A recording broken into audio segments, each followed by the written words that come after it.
I say just one more roll and... Done? You want this stripy shirt? I mean, I like the body, too. The body? You tell me. It's up to you. And it's just interesting, you know, with the yeah, sure. balance. Feel like you had your... I really love the use of light, you know. I think it's very exciting to wait for stuff for like contact sheets to come back, and I don't know what the hell went on with the lighting.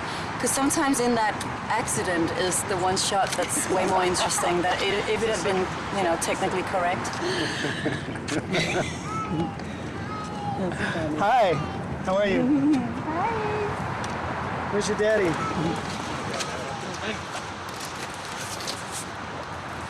What's your name?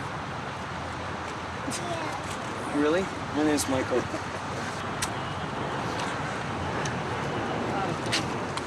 Bye. Yeah, sorry. It's all right. Something revealing, something that hasn't been seen before, or something that hasn't been seen quite like that. That's what photography provides. He's very honest, he's very true to himself. And he's definitely a very quirky character, which is what I really like about him. He's got a very different mind. He feels like a lot of different people in one, but from all different ages. He's very real. Sometimes like almost too real, you know. He can be very vulnerable, but at the same time, like it's all raw, you know. It's all right there. I like that one. I think this is a no. Little withering hand. That's really bad. Oh, that's kind of interesting. Oh, wow. I like this because there's so much of his head, and it's almost like I sometimes write and do drawings in my Polaroids, and up here I would maybe write an entire lyric from one of his songs. You know, that's what he has in his head. I think I could get even 2 CDs written onto that one.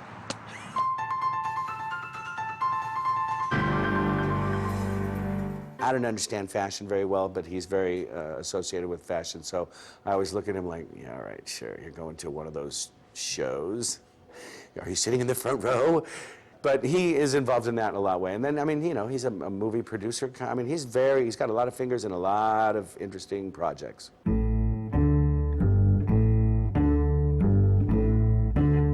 Scene 252, take 1. Being a film producer provides me with something that I don't get as a singer-songwriter and the famous guy from R.E.M, which is proximity to other people who are creating things. And I'm not in the spotlight. He was involved in one of my favorite movies, which was Being John Malkovich. But I still don't really understand what a producer does, and I think it's because it's not like a set role like an actor or a director. Producers seem to change and morph with what the situation is. A lot of Michael's character probably is more involved in fundraising and legitimizing or helping make something come to light more so than getting the mochas for the staff on a Friday afternoon when everyone looks tired. There's nothing more gratifying than feeling like I have provided producerial or other services towards someone else's vision and dream.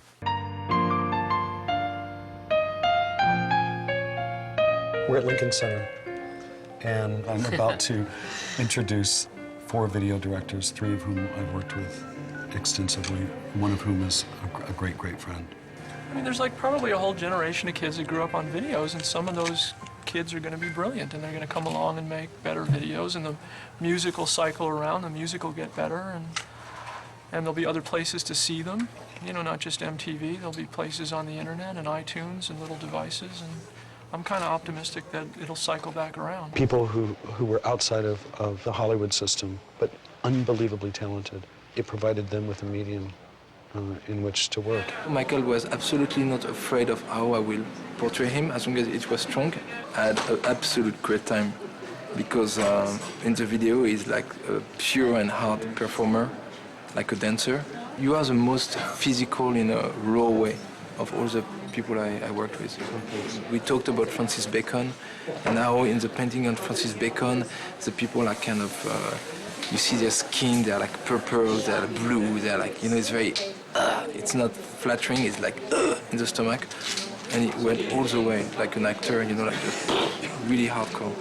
From a classic vanity point of view, I didn't look great. I, in fact, looked so much better than I ever have before, I think, because there was that complete self-consciousness. Yeah, My exactly. mouth was the color of that apple.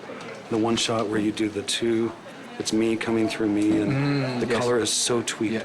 Yeah. But it's a medium that kind of probably should have never existed.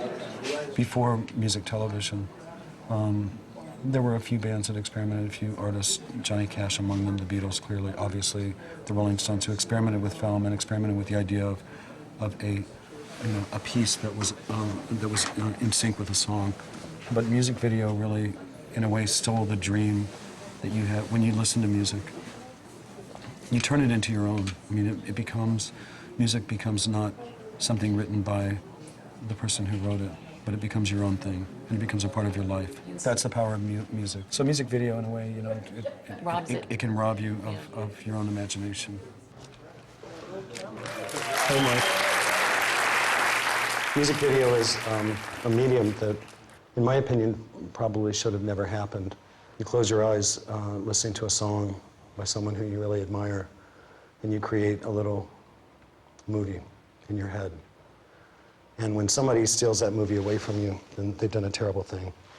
I can only say that because the four gentlemen that are here tonight and whose work you've just seen are people who I think have worked very hard to do exactly the opposite of that.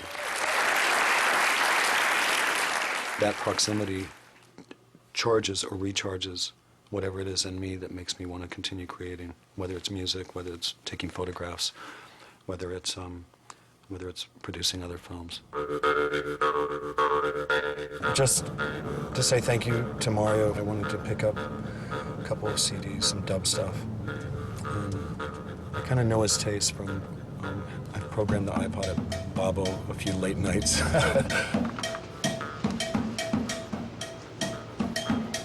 This is what was playing the first time I ever walked into Bobo.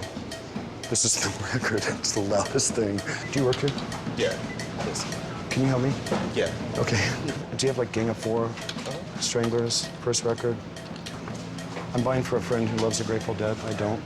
Okay. But I'm trying to turn him on to some stuff that, he kind of likes that kind of music, but he also loves rock music. So, Okay. is there anything you could recommend? Perfect. Gang of Four. We used to open for him, which is really cool. I was trying to find some dub, some more experimental dub. You want to go that direction? Yeah. As well. He produced a lot of the Slits records. Oh, really? Okay. And like worked with the Clash and that kind of stuff. But this is all a record of his dub stuff. But Is it old or is it? It's old. It's from the 70s, early 80s. Late 70s, early 80s. That sounds great. Does it got that same kind of Slits? It has that same kind of feel, like kind of what he added to their sound. Right. Shit, what's her name? Band from Athens, Neutral Milk Hotel. Is that Jeff Mangum? Yeah, Neutral Milk Hotel. Okay. That's it. Perfect. Cool, thanks. Sure. All right. Do you gift wrap? Yeah, I got it. Thanks.